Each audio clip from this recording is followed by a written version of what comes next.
नमस्कार, बहुत बहुत स्वागत, अभिनंदन आप सभी का पुनः एक बार दृष्टि परिवार में। मेरे साथ एज यूजुअल डॉक्टर विकास सिंह के साथ आप भारतीय संविधान तथा राज्य व्यवस्था के कुछ प्रश्न जो कि 2013 आरएस प्रीलिम्स से पूछे गए थे उस पर चर्चा करेंगे।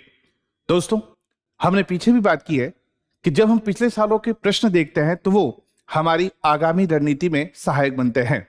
तो इसी क्रम में 2013 का पहला पेपर हमने देखा, दूसरा पेपर हमने देखा और तीसरे पेपर में भी संविधान और राज्य व्यवस्था के कुछ प्रश्न रखे गए हैं, उस पर हम एक नजर डालेंगे।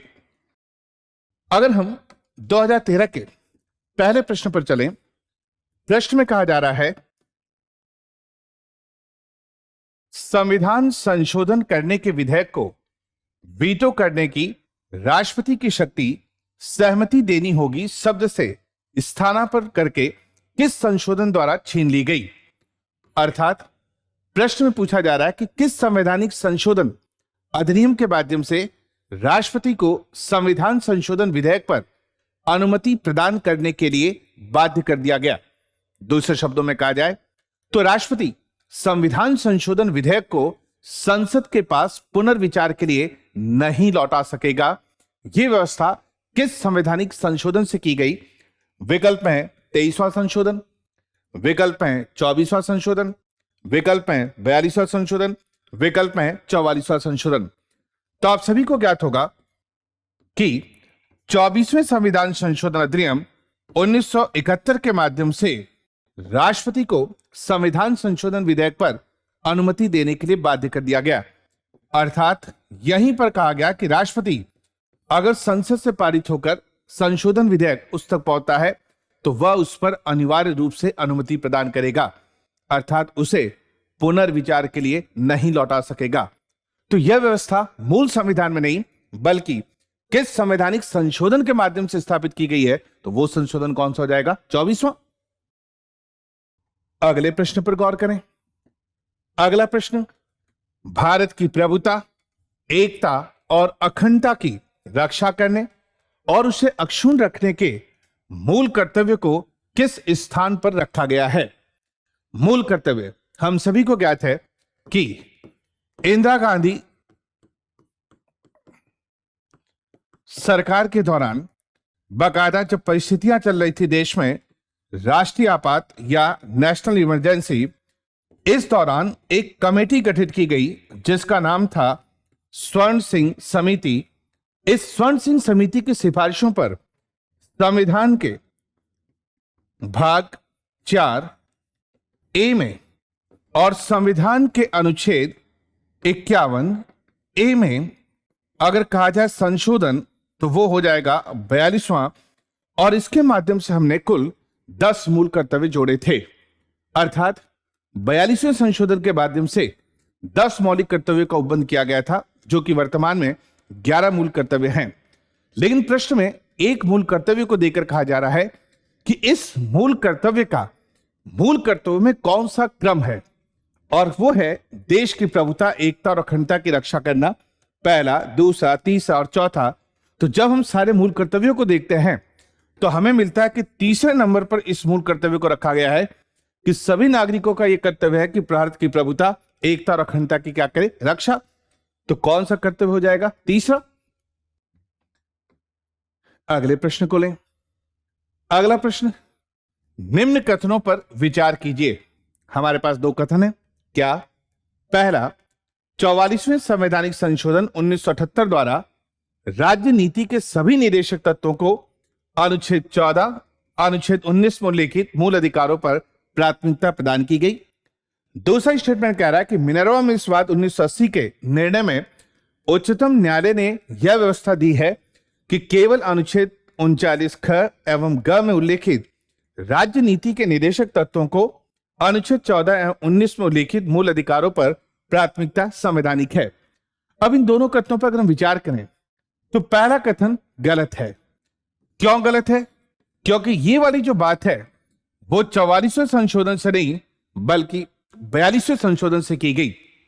जब हम 42वें संशोधन को पढ़ते हैं तो देखते हैं कि 42वें संशोधन से अनुच्छेद 31C का विस्तार किया गया तथा 42वें संशोधन से ही समस्त नीति निदेशक तत्वों को मूल अधिकारों के ऊपर वरीयता प्रदान की गई। जबकि प्रश्न में इस चीज को लेकर 44वां संशोधन कहा जा रहा है, जबकि देन किसकी है? 42वें की। इसलिए पहला कथन क्या हो जाएगा? तो पहला कथन हमारा गलत हो जाएगा। दूसरे कथन की बात करें तो निश्चित तौर पर जब 42वें संशोधन से समस्त नीति निदेशक तत्वों को मूल अधिकारों पर वरीयता दी गई थी, तो मिनरवा इस बाद में उस विस्तार को अवैध घोषित कर दिया गया। उच्चतम न्यायालय ने कहा कि यह जो 42वें संशोधन से अनुच्छेद 31C का विस्तार किया जा रहा है, यह संविधान के मूल ढांचे का उल्लंघन करता है। लेकिन साथ के साथ जो 25वें संशोधन के माध्यम से 39B व C को मूल अधिकारों पर वरीयता दी गई थी, उसे न्यायालय के द्वारा क्या ठहराया गया? संवैधानिक। अर्थात इस बात को मान्यता दी गई कि यदि राज्य इन्हें लागू कराने के लिए किसी भी विधि का निर्माण करता है जिससे अनुच्छेद 14 या अनुच्छेद 19 का उल्लंघन होता है, तो न्यायालय में उस विधि को मूल अधिकार के अतिक्रमण के आधार पर चुनौती नहीं दी जा सकेगी। तो ऐसी स्थिति में दूसरा कथन हमारा सत्य है, पहला कथन असत्य है। अब एग्जामिनर पूछा है कि सही कूट का चयन कीजिए, तो दोनों में से केवल दूसरा कथन सही है, इसलिए जो हमारा आंसर निकलेगा वो क्या हो जाएगा? केवल 2। पहला कथन असत्य, क्योंकि 44वां नहीं बल्कि 42वें संशोधन से व्यवस्था की गई है। अगले प्रश्न की तरफ चलें। अगला प्रश्न, 2 सूची दे रखी है, एक सूची फर्स्ट, दूसरा सूची सेकंड। सूची 1 तथा सूची 2 से सुमेलित कीजिए तथा सूचियों के नीचे दिए गए कूटों का प्रयोग करते हुए सही उत्तर चुनिए। क्या पहली तरफ कुछ संवैधानिक संशोधन है, दूसरी तरफ उनका क्रमांक है। पहला, अनुच्छेद 19(1) ग के अंतर्गत समितियां बनाने का अधिकार। अगर हम समिति बनाने का अधिकार देखें तो 97 संशोधन 2011 जिसे 2012 से लागू किया गया, इसी में मूल कर्तव्यों में संघ समूह के साथ साथ हमें समिति बनाने का भी अधिकार दिया गया है। दूसरा, रिक्तियों में बैकलॉग भरने में अनुसूचित जाति जनजातियों के आरक्षण संरक्षण की बात करें तो यह कहां पर किया गया? 81 संशोधन से। तीसरा, राष्ट्रीय न्यायिक नियुक्ति आयोग का निर्माण, तो राष्ट्रीय न्यायिक नियुक्ति आयोग की बात, एनजैक की बात करते हैं तो 99 संशोधन के माध्यम से अनुच्छेद 124 में यह जोड़ा गया जिसमें राष्ट्रपति को उच्चतम तथा उच्च न्यायालय के न्यायाधीशों की नियुक्ति के लिए बाकायदा 6 सदस्यीय राष्ट्रीय न्यायिक नियुक्ति आयोग का उपबंध किया गया, यह 99 अमेंडमेंट के माध्यम से। चौथा, मंत्रिपरिषद का आकार को परिसीमित करना, तो हम सभी को ज्ञात है कि 91 संशोधन अधिनियम के माध्यम से मंत्रिपरिषद के आकार को परिसीमित किया गया, केंद्र में भी तथा राज्यों में भी। केंद्र में प्रधानमंत्री सहित मंत्रियों की अधिकतम संख्या लोकसभा की कुल सदस्य संख्या का 15% और राज्यों में कुल सदस्य संख्या का 15% निर्धारित की गई, जो कि विधानसभा की कुल सदस्य संख्या होगी। तो पहले मंत्रिपरिषद का आकार निश्चित नहीं था। केंद्र और राज्यों में जो मंत्रिपरिषद का आकार परिसीमित किया गया है वो कौन से संवैधानिक संशोधन से किया गया है? तो 91। तो इस आधार पर अगर हमें सुमेलित करना हो तो पहले का जो आंसर निकल रहा है वो हमारा निकल रहा है 3, दूसरे का आंसर निकल रहा है 1, तीसरे का आंसर निकल रहा है 4 और अंतिम का आंसर निकल रहा है 2। 3, 1, 4, 2। इस आधार पर अगर हम अपना आंसर निकालें तो फिर हमारा जो आंसर निकलेगा वो होगा 2, 3, 1, 4, 2। अगले प्रश्न की तरफ बढ़े। अगला प्रश्न फिर से सूची सुमेलित करने से है। एक तरफ कुछ संवैधानिक उपबंध दिए गए हैं, दूसरी तरफ संबंधित स्रोत बताया गया है। सूची 1 और सूची 2 को सुमेलित कीजिए और सूचियों के नीचे दिए गए कूटों का प्रयोग करते हुए सही उत्तर चुनिए। क्या मौलिक अधिकार? सामने लिखा हुआ ब्रिटेन, लेकिन हम सभी को ज्ञात है कि मौलिक अधिकारों को उपबंध कहां से किया गया? अमेरिका से। दूसरा, राज्य के नीति निर्देशक तत्व। राज्य के नीति निर्देशक तत्व हमने कहां से ग्रहण किए? आयरलैंड आयरिश संविधान से। तीसरा, मंत्रिमंडलीय सरकार। मंत्रिमंडलीय सरकार जिसे आप कैबिनेट सरकार या संसदीय शासन कहते हो, वो हमने कहां से लिया? ब्रिटेन से। केंद्र राज्य संबंध। केंद्र राज्य संबंध जिसमें केंद्र की स्थिति मजबूत है, यह चीज हमने कहां से ग्रहण की है? कनाडा से। तो इस आधार पर अगर हम आंसर निकालें, पहला मौलिक अधिकार 4, दूसरा 3, तीसरा मंत्रिमंडलीय सरकार 1 और लास्ट में कहा जाए तो 2, तो आंसर हमारा निकल कर आएगा 3, 4, 3, 1, 2। अगले प्रश्न की तरफ बढ़े। निम्नलिखित में से किस एक संवैधानिक संशोधन द्वारा मिजोरम को राज्य का दर्जा प्रदान किया गया? 54वें से, 55वें से, 52वें से, 53वें से मिजोरम को राज्य का दर्जा। तो हम देखते हैं कि 53वें संविधान संशोधन अधिनियम 1986 के माध्यम से मिजोरम को राज्य का दर्जा प्रदान किया गया और मिजोरम के लिए कुछ विशेष उपबंधियां, स्पेशल प्रोविजन किए गए। साथ के साथ मिजोरम के लिए 40 सदस्यीय विधानसभा का भी क्या किया गया? गठन किया गया। ये सारी बात किस संवैधानिक संशोधन की देन है? तो वो संशोधन कौन सा हो जाएगा? 53वां। आंसर निकल जाएगा 4। अगले प्रश्न की तरफ बढ़े। अगला प्रश्न कथन कारण का। 2 कथन दिए गए हैं, एक को कथन ए, दूसरे को आर। क्या है? सरकारिया कमीशन की सिफारिश के अनुसार 356 का प्रयोग कम से कम होना चाहिए। दूसरा, जिन राजनीतिक दलों ने केंद्र में सरकार बनाई उन्होंने अनुच्छेद 356 का दुरुपयोग किया है। आप सभी को ज्ञात होगा कि 1983 में केंद्र राज्य संबंधों की समीक्षा के लिए इंदिरा गांधी सरकार ने जस्टिस रणजीत सिंह सरकारिया के नेतृत्व में सरकारिया आयोग का गठन किया, जिसने केंद्र राज्य संबंधों में सुधार के लिए लगभग 290 के लगभग सिफारिशें दी। और उसमें सबसे महत्वपूर्ण सिफारिशों की बात करें तो चूंकि राष्ट्रपति शासन, जिसका प्रयोग आर्टिकल 356 में किया जाता है, उसका बहुत ज्यादा दुरुपयोग हो रहा था, तो सरकारिया आयोग ने यह अनुशंसा दी कि अनुच्छेद 356 का प्रयोग राज्यों में अंतिम विकल्प के रूप में किया जाए, कम से कम किया जाए। इसे लगाने से पहले राज्य सरकार को स्पष्ट रूप से चेतावनी दी जाए। तो पहला कथन क्या है? सही है। दूसरा, जिसने भी केंद्र में राजनीतिक दल की सरकार बनाई उसने 356 का दुरुपयोग किया है, बिल्कुल सही।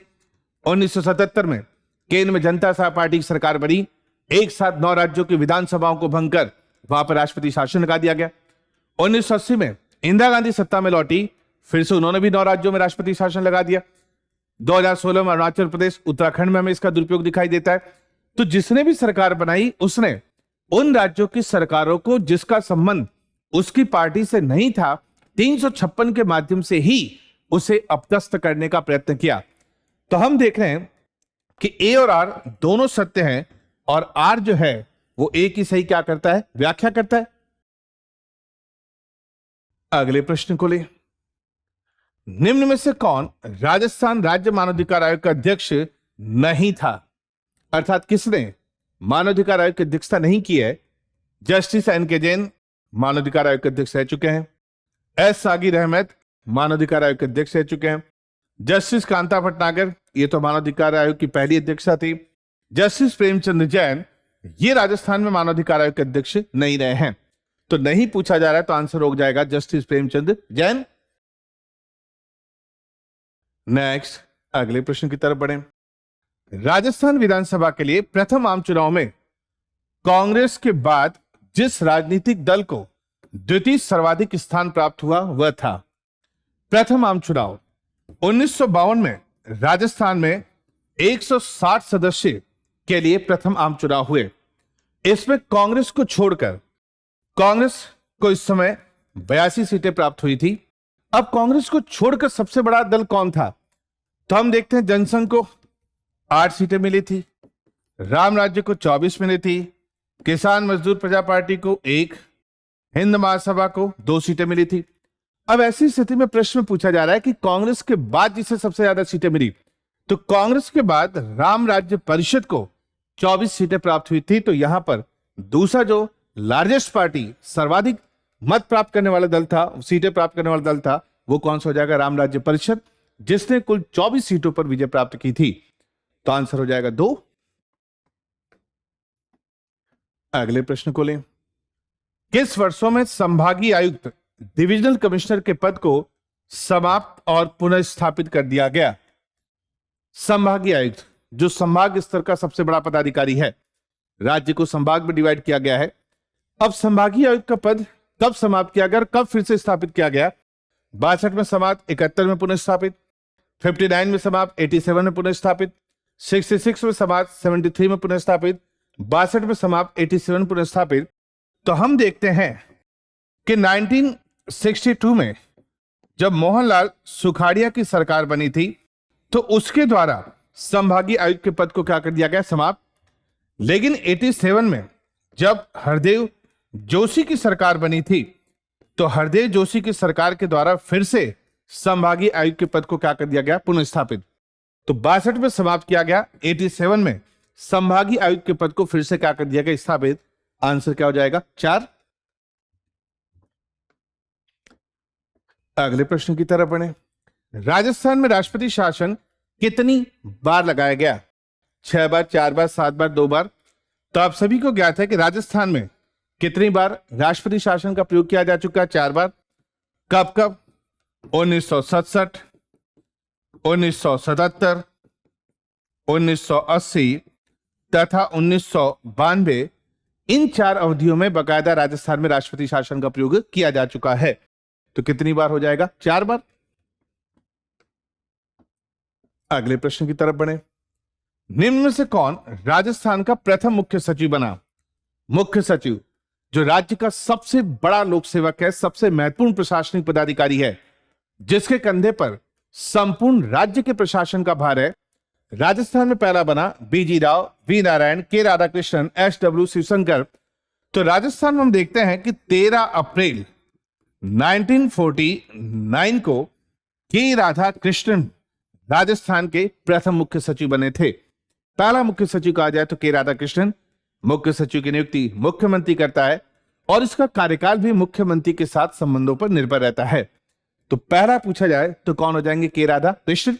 जबकि वर्तमान में श्री निरंजन आर्य राजस्थान के मुख्य सचिव हैं, लेकिन प्रश्न में पहले चीफ सेक्रेटरी की बात की जा रही है। नेक्स्ट, संविधान का कौन सा भाग पंचायत से संबंधित है?